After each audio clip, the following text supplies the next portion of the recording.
I did an interview, man, with DOC, right? And he said something that was crazy to me, man. He said that being in prison was better than being on death row. What you think about him saying that? Honestly, I never had any problems with Suge and Death Row. I had one run in with Suge, um, and that was during my days when me and Quick didn't get along. My mom used to live in his neighborhood, and so at the time of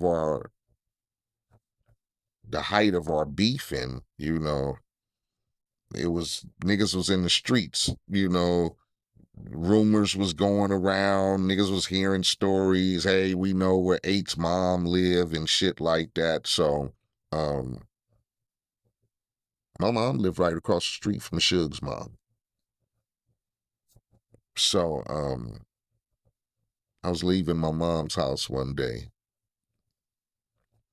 and Suge stopped me at the corner and told me he had heard what's been going on in the streets or whatever.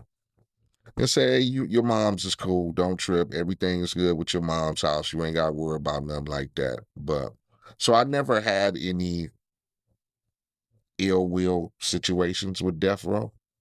Everybody knew about Death Row. Um, Before Death Row was Death Row, everybody knew about the mob. Everybody knew about Luther's Park. Significant gangs in Compton. Um, but it was ran with a fucking iron fist. I heard one of my producers was associated with Death Row. Unknown. Unknown had went over to Death Row and started trying to work with Suge. He got his ass whooped. Um, it's what they did. They checked you and they would check you. And if you was a motherfucker who wasn't like official hood affiliated, you probably got your ass whooped up there. It's what they did. It's what they code was. Sugar, is what they did, was they standard.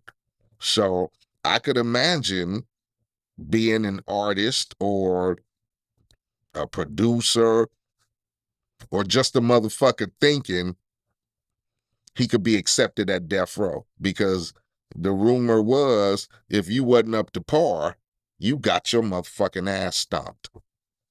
So if you thought you was a rapper or a producer or a designer or whatever, and you couldn't do shit harder than the niggas that's in here, and that's the Snoops, the Tupacs, the Corrupts, the Dazzes, the Rages, you couldn't get it like them, you finna get your ass beat. So it was ran with an iron fist. And if you didn't come from that lifestyle, I could see a motherfucker saying, yeah, I'd rather be in prison than being on death row, because you probably would have been fighting every day. Probably would have been getting to, you know what I'm saying? You be in prison, shit. You get along with the inmates, you know what I'm saying? Get your little job, nobody bother you, you know what I'm saying? And once you put in your time, you cool. Shit. Death row, nigga, you walk in the door, you get your ass whooped. Period. Right, right. I mean, for me, man, I just don't get it, man. I mean, death row is worth hundreds and hundreds of millions. Like, why are you having fights and doing dumb stuff like that, man? I don't get it, bro. I mean, they messed everything up, man. Hood niggas is different, man. Hood niggas was different. Hood niggas is different, man. The walks of life of niggas, man, is different. Cause you would think, like, you niggas sitting on $200-300 million. Why y'all in here whooping niggas' asses every day? And why everybody in here with a pistol? And that's because the association of death row was this the hood.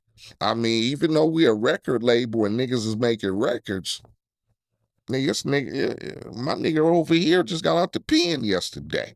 And the homie over there just got out 2 weeks ago.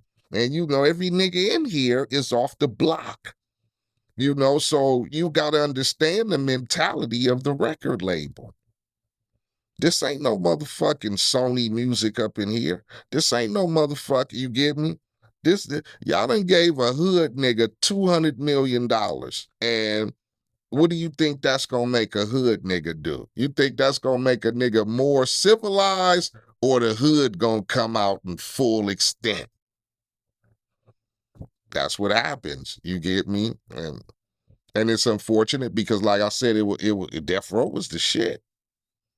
I mean, just think if you had a couple of them, suit and tie ass motherfuckers up in there, and some of them corporate ass white boys up in there running the program.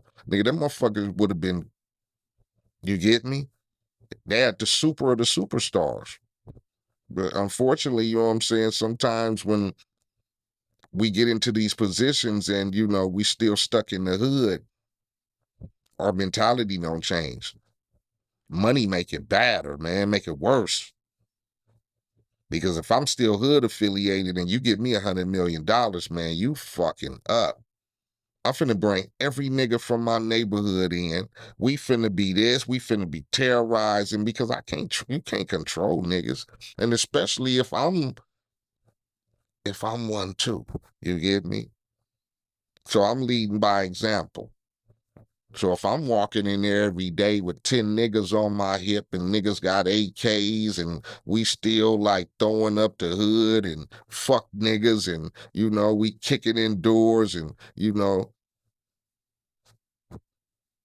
it's going to be every nigga's mentality around me. Every nigga. And then for shit, first thing I'm going to do is go back to the block and get every motherfucking hard nigga I know. I don't give a fuck if a nigga shot a nigga and was in prison 10 years or whatever. Nigga, come on, nigga. Nigga, my nigga mentality gonna be like, nigga, please. Nigga, this the hood. We love it, nigga. The mentality. And like I said, is sometimes, not to say all hood niggas can't be motherfucking business minded, because there's a lot of niggas successful. There's a lot of niggas came from the hood. But, sometimes if you don't learn how to get out of the mentality before it eats you up, then, and then you still losing homies and niggas still banging. Now you got homies dying, homies going to prison. Now niggas looking at you crazy. Now that's when the corporate motherfuckers get to looking at you crazy. Because your mentality, we gave this nigga $200 million and he's still from Compton. That's the first thing they do. You still from Compton.